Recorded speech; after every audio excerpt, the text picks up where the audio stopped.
안녕하세요. 한국노동연구원 이윤주입니다. 앞서 두 발제에 이은 마지막 순서인데요.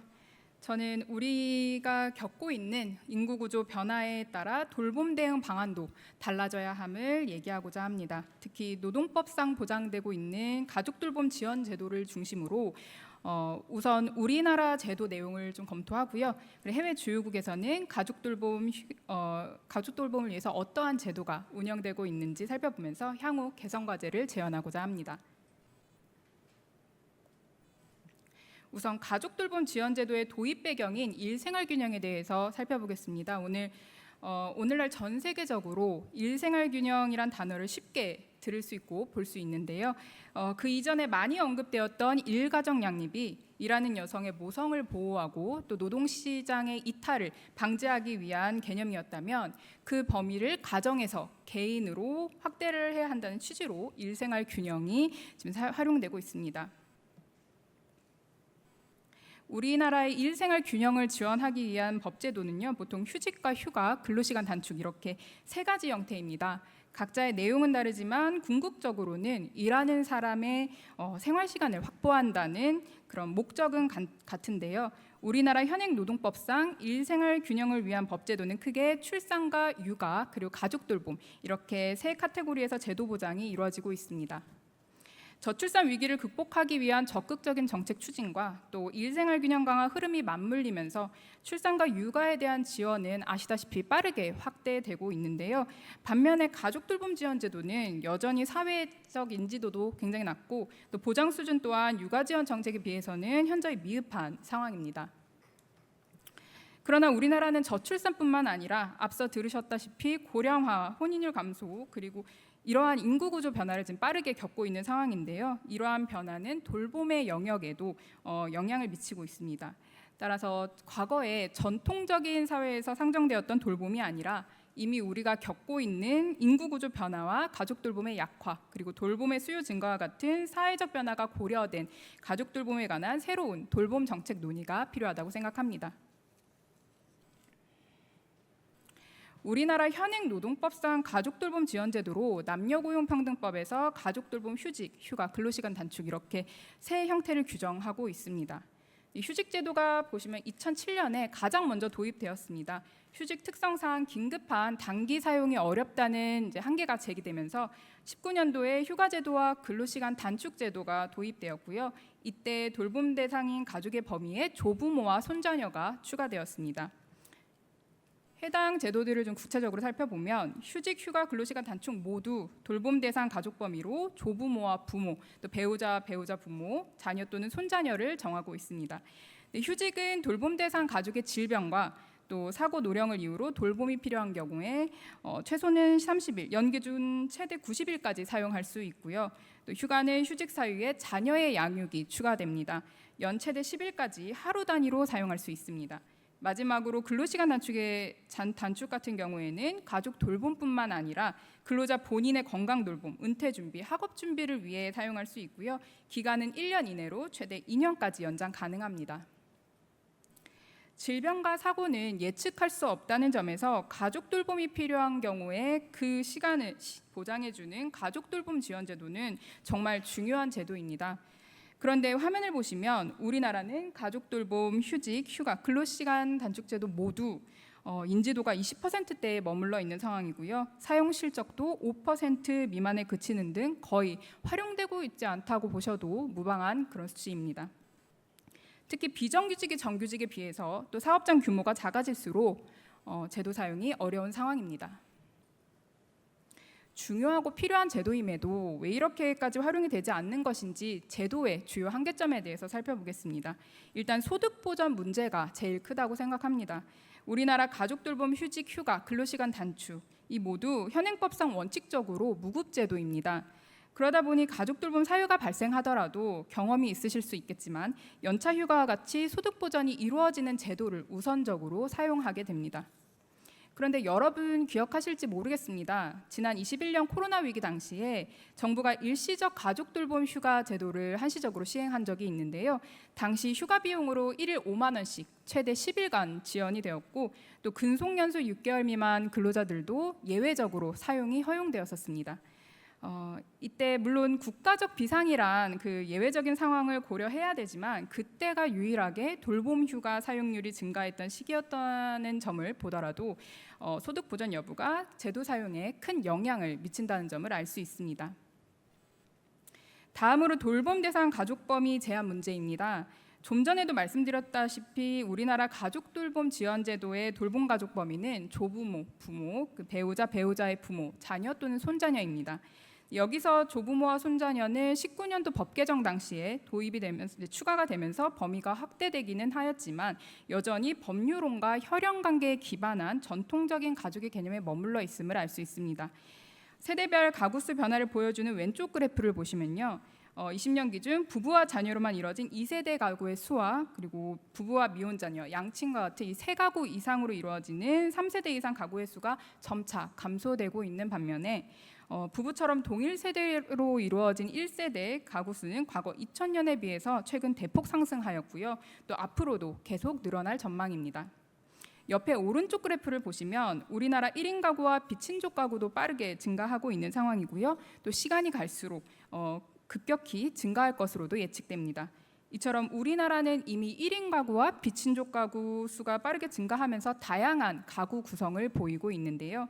여성가족부가 발표한 가족 실태 조사에 따르면 결혼하지 않고 독신으로 사는 것에 동의한다는 응답이 47.4%, 그리고 비혼 동거에 동의한다는 응답이 39.1%, 또 혼인 및 혈연 관계가 아니어도 생계나 주거 공간을 공유를 하면 가족이라는 응답이 69.7%로 결혼과 출산에 관한 우리나라의 사회적 인식과 가치관이 또 빠르게 바뀌고 있고 가족에 대한 관념도 지금 빠르게 변화하고 있음을 알 수 있습니다. 마지막으로 제도 사용 보장의 한계입니다. 제도가 시행되고 있어도 제도를 잘 사용할 수 있도록 보장되어야 하고 또 근로자의 신청을 거부할 수 있는 사업주의 권한은 엄격히 인정돼야 할 것입니다. 그런데 현행 남녀고용평등법에 따르면 근로자의 신청을 거부할 수 있는 사업주 허용 예외 사유가 근로자의 계속 근로기간뿐만 아니라 다른 가족이 그 가족을 돌볼 수 있는 경우라든지 또는 사업주가 대체 인력을 구하지 못한 경우 등 사유가 굉장히 많고요. 그리고 그 내용의 타당성도 재검토가 필요합니다. 현재 우리가 겪고 있는 인구 구조 변화는 단지 우리나라의 문제만은 아닐 텐데요. 그렇다면 주요 해외 국가에서는 어떠한 제도를 시행하고 있는지 간단히 살펴보도록 하겠습니다. 우선 일본입니다. 일본은 가족돌봄 지원 제도로 개호 휴업 그리고 가족돌봄 휴가, 근로시간 제한 조치를 시행하고 있는데요. 돌봄을 위한 휴업은 돌봄 대상인 가족 한 명당 최대 93일로 3회 분할이 가능하고요. 또 돌봄 휴가는 연간 최대 5일이고 참고로 일본은 자녀 간호를 위한 휴가 제도도 따로 마련되어 있습니다. 또한 소정의 근로, 연장 근로, 야간 근로를 제한하는 근로시간 제한 조치도 시행하고 있습니다. 일본의 가족돌봄 지원 제도는 돌봄 대상 가족 범위가 우리나라와 동일합니다. 아무래도 전통적인 가족 관계를 중시하는 아시아 국가의 특성상 그러한 지금 전통적인 가족 형태를 벗어나진 않은 모습인데요. 그럼에도 소득 보장과 또 제도의 유연성 측면에서는 우리와 차이가 있습니다. 우선 소득 지원과 관련해서 일본은 돌봄 휴업 시 소득의 67%인 휴업수당을 고용보험에서 지급하고 있습니다. 그리고 제도 유연성과 관련해서는 일본은 돌봄 휴업이 최대 93일 그리고 기간 내 최대 3회까지 분할 사용이 가능하고 또 돌봄 휴가는 시간 단위로 사용할 수 있도록 21년도에 이미 개정이 이루어졌습니다. 뿐만 아니라 최근 일본은 법 개정을 통해서 자녀 양육이나 가족 돌봄과 같은 이런 필요한 상황 시에 텔레워크와 같은 유연 근무를 사용할 수 있도록 그 방안을 확대하고 있고요. 또 소정의 근로, 연장 근로, 야근을 사업주가 시키지 못하도록 제한하는 조치인 근로시간 제한 조치도 마련하고 있습니다. 다음으로 스웨덴 제도를 살펴보겠습니다. 스웨덴은 가족 돌봄 지원 제도로 가족 및 가까운 친지 등에 대한 돌봄 휴가 그리고 돌봄을 위한 근로시간 단축 그리고 긴급한 사유로 인한 돌봄 휴가가 마련되어 있습니다. 스웨덴 가족 돌봄 지원 제도의 가장 큰 특징은 돌봄 대상 가족 범위가 넓다는 점입니다. 네, 가족 구성원뿐만 아니라 친지, 이웃 등 가까운 관계까지 포함하고 있어서 제도 사용의 유연성을 높이고 있고요. 또한 돌봄 휴가 시에는 사회보험에서 평균급의 약 80% 이상의 소득 보장이 이루어지고 있고, 또 스웨덴 제도의 또 다른 특징으로는 제도의 유연한 사용을 보장하고 있다는 점인데, 보시면 돌봄 휴가를 사용하면서 근로시간 단축 또는 탄력근무제를 함께 병행해서 사용이 가능하고, 이 경우에는 근로시간에 비례해서 수당이 지급되고 있습니다. 다음으로 네덜란드 제도를 살펴보겠습니다. 네덜란드는 가족 돌봄 지원 제도로 돌봄뿐만 아니라 개인 사정으로 긴급하게 업무 중단이 필요한 경우에 사용할 수 있는 긴급 휴가, 그리고 돌봄을 위한 단기 휴가와 장기 휴직을 마련하고 있는데요. 시간제 근로가 잘 발달한 국가답게 네덜란드에서는 휴가와 휴직 기간을 주당 근로 시간에 비례해서 제공하고 있습니다. 유연근무제 또한 잘 마련되어 있는데요. 법에 따르면 최소 26주 이상 근무한 근로자는 근로시간뿐만 아니라 근로장소도 선택권을 보장하고 있습니다. 네덜란드도 앞서 보신 스웨덴과 마찬가지로 돌봄 대상 가족 범위가 굉장히 넓은 편입니다. 법률혼뿐만 아니라 사실혼 관계로 지자체에 등록한 파트너, 실제 동거 중인 자, 가족이 아니더라도 사회적 관계로 같은 세대에 거주하고 있는 자와 이웃도 포함하고 있는데요. 소득보전 지원의 경우에는 긴급휴가는 사용자가 급여를 지급해야 합니다. 그리고 단기 돌봄 휴가는 공단에서 평균 일일 급여의 70%를 휴가수당으로 지급하고요. 장기 돌봄 휴직은 원칙적으로는 무급제도인데요. 이 경우에도 근로자의 소득이 감소하는 경우에는 자녀 돌봄 수당이 좀 더 지급되는 형태로 운영되고 있습니다. 마지막으로 돌봄 제도를 살펴보겠습니다. 독일은 가족 돌봄 지원 제도가 비교적 다양하게 마련되어 있는데요. 최대 10일의 긴급 단기 휴가, 또 최대 15일의 자녀 병가가 있고요. 또 휴직 제도로는 최대 3개월의 임종정 돌봄 휴직과 최대 6개월의 가족 돌봄 휴직이 있습니다. 근로시간 단축 제도로는 최대 24개월의 장기간 가족 돌봄을 위한 단축 근로도 있습니다. 독일은 돌봄 대상 가족의 범위가 앞서 보신 스웨덴과 네덜란드에 비해서 그렇게 넓진 않지만 사위 며느리뿐만 아니라 시청의 파트너로 등록된 자, 그리고 사실혼 등도 포함하고 있습니다. 소득 지원은 긴급 단기 휴가와 자녀 병가에는 휴가 수당이 지급되고 있고요. 돌봄 휴직이나 단축 근무 같은 경우에는 원칙적으로 무급입니다. 다만 이 경우에도 무이자 대출을 신청할 수 있도록 제도가 마련되어 있는데요. 최근 독일 내에서는 무이자 대출보다는 수당 지급이 이루어질 수 있도록 그 요청이 제기되고 있다고 합니다. 제도의 유연한 사용을 위해서 독일은 근로자의 근로활동에 큰 영향을 미치는 장기 돌봄 휴직의 경우에는 최대 6개월의 휴직 제도와 또 근로시간 단축 제도를 이어서 사용할 수 있는 부분 휴직을 인정하고 있는데요. 가족 돌봄 휴직을 일정 기간 사용한 후에 바로 이어서 근로시간 단축을 사용할 수 있고요. 최대 24개월까지 사용할 수 있다고 합니다. 지금까지 살펴본 주요 국가의 가족 돌봄 지원 제도들을 참고하면서 우리가 겪고 있는 인구 구조 변화에 대응하기 위해서 가족 돌봄 지원 제도가 앞으로 나아가야 할 방향에 대해서 제언하면서 오늘 발표를 마무리하도록 하겠습니다. 우선 돌봄 대상 가족 범위 확대입니다. 23년도 기준으로 우리나라 평균 가구원 수는 2.2명이었는데요. 지금 되는 감소 추세에 따르면 2050년에는 1.9명이 예측된다고 합니다. 이처럼 우리나라는 1인 가구와 또 비친족 가구와 같이 가족의 구성원이 다양해지고 있고요.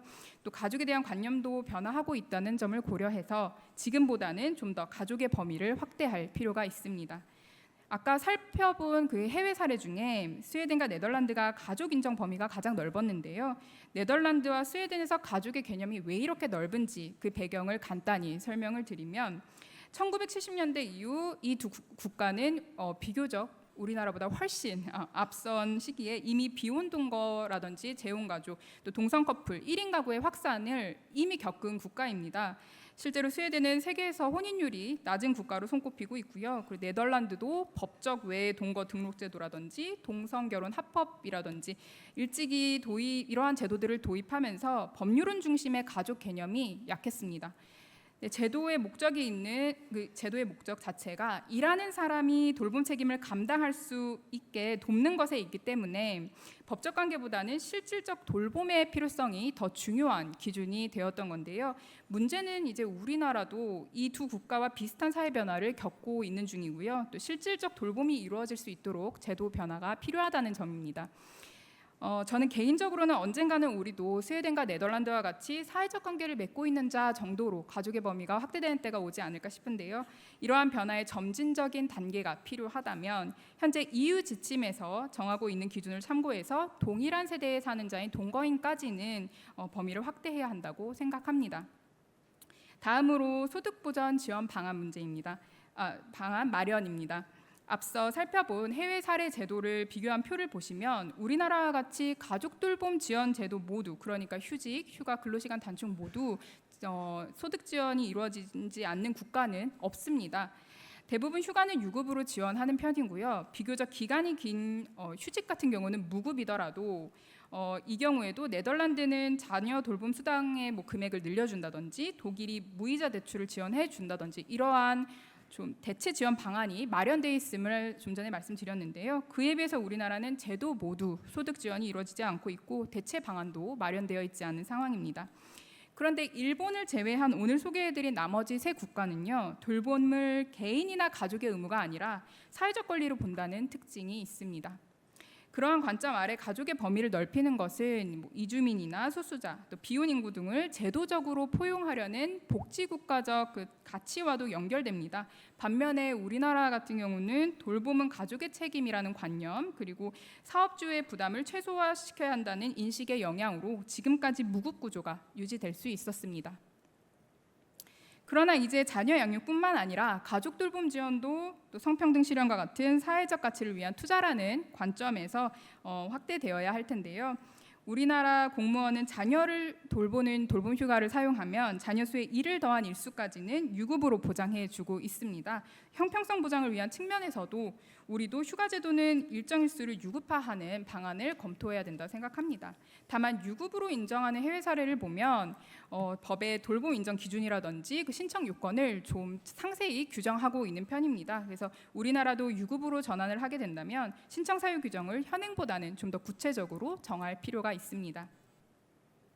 다음으로 사업주 허용 예외 사유인데요.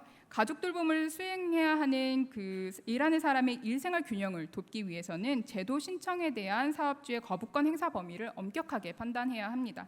참고로 현행 육아휴직 같은 경우는 사업주의 허용 예외 사유로 6개월이란 계속 근로 기간만을 정하고 있는 상황이고요. 일본 같은 경우는 돌봄 휴가에 사업주의 거부 사유로 6개월 계속 근로 기간이 정해져 있었지만 곧 삭제할 예정이라고 합니다.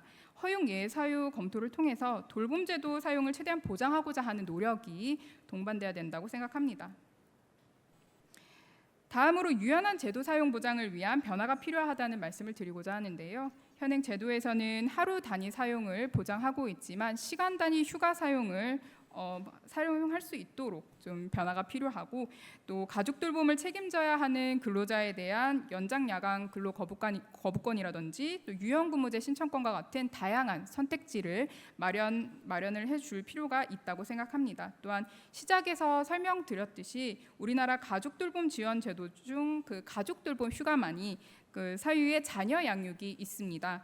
네, 우리나라 자녀 양육 지원 제도를 살펴보면 대상 자녀의 나이가 12세 이하, 또 초등학교 6학년 이 기준으로 지금 최근에 확대된 것이지만 여전히 제한적이라는 점에서 미성년자 자녀 돌봄을 사유로 추가하는 것도 제도 활용성을 높이기 위한 방안이라고 생각합니다. 다만 이 경우 캐나다 같은 경우는 긴급성 없는 심부름 같은 경우에는 사유로 인정되지 않고요. 자신이 그 돌봄을 수행해야만 하는 사정에 대한 사정을 간단히만 입증을 하면 되는데 앞으로 우리도 이러한 내용을 기준을 참고할 수 있을 거라 생각합니다. 또한 사유와 관련해서 자녀 돌봄 지원 제도에 장애가 없는 것도 문제입니다. 장애가 있는 자녀 또는 가족을 둔 사람의 일과 돌봄의 양립의 어려움을 좀 고려해서 가족 돌봄 사유에 장애를 추가하고, 또 한부모 가족과 같이 돌봄의 책임이 큰 사유가 있는 경우에는 기간을 연장해주는 정책적인 배려가 필요하다고 생각합니다. 마지막으로 가족 돌봄과 자기 돌봄 제도 분리의 필요성인데요. 현행 가족 돌봄 등을 위한 근로시간 단축 제도를 보시면 가족 돌봄뿐만 아니라 본인의 건강, 은퇴 준비, 학업 병행 이 모두를 포함하고 있어서 한 제도에 가족 돌봄과 자기 돌봄 그리고 인생 설계 모두 포함되어 있는 대단한 제도라 할 수 있습니다. 네, 해외 사례를 보더라도 가족 돌봄을 위한 간병 휴가와 또 본인 질병을 위한 병가, 또 학업 훈련을 위한 교육 휴가 등은 별도의 제도로 구분하여 운영하고 있는데요. 제도의 취지와 성격을 고려해서 가족 돌봄을 위한 제도와 또 본인의 건강의 돌봄을 위한 제도는 분리하고요. 예전부터 논의되고 있는 아프면 쉴 권리를 보장할 수 있는 그런 제도를 따로 규정을 하고 또 본인의 학업 또는 직업 훈련을 위한 제도도 별도로 규정해야 된다고 생각합니다. 네, 이만 발표를 마치겠습니다. 끝까지 경청해 주셔서 감사합니다.